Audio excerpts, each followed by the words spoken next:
All power with you can do anything and everything don't believe. అంటే ఒక్కొక్కరిలో ఒక్కొక్క శక్తి దాగి ఉంటుంది. కాబట్టి ఆ శక్తిని మనం బయటకు తీయాలి.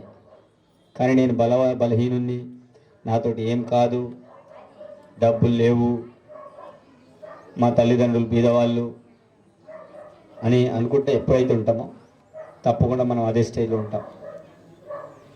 మరి మీ అందరికీ తెలుసు, సుధాకర్ అనే వ్యక్తి ఈ ప్రాంతంలో పుట్టి ఈ ప్రాంతంలో పెరిగి మరి హైదరాబాద్లో పోయి తను చదువుకొని ఒక సిఓగా మరి తిరిగి స్వగ్రామానికి వచ్చి ఈ ప్రాంతవాసులందరికీ కూడా ఉపాధి కల్పించాలి, మరి ఈ ప్రాంతవాసులందరికీ కూడా ఆర్థికంగా అభివృద్ధి పరచాలనే ఆలోచనతో తిరిగి వచ్చి ఇలా సొంత బిల్డింగ్లో ఉపాధి కల్పన కార్యక్రమం ఏర్పాటు చేయడం చాలా అభినందనీయం. ఇట్లాంటి వాళ్ళు చెత్త అరుదు. ఎందుకంటే ఇతరులకు మంచి చేస్తూ తనని ఎన్ని బాధలైనా భరిస్తానడం అంత ఆషామాషి కాదు.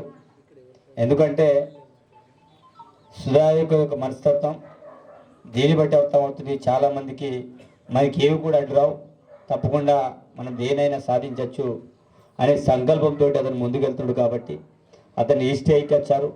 తప్పకుండా భవిష్యత్తులో నా పక్షాన, ప్రభుత్వ పక్షాన ఏ అవసరాలున్నా, ఏ కోణంలో తీసుకెళ్ళినా నా పక్షాన సంపూర్ణమైన సపోర్ట్ అనేది 100% ఉంటుంది. మంచి చేస్తనే వాడికి నా సపోర్ట్ అనేది 100% ఉంటుంది. చెడు చేస్తనే వాడికి నేను చాలా దూరంగా ఉంటాను.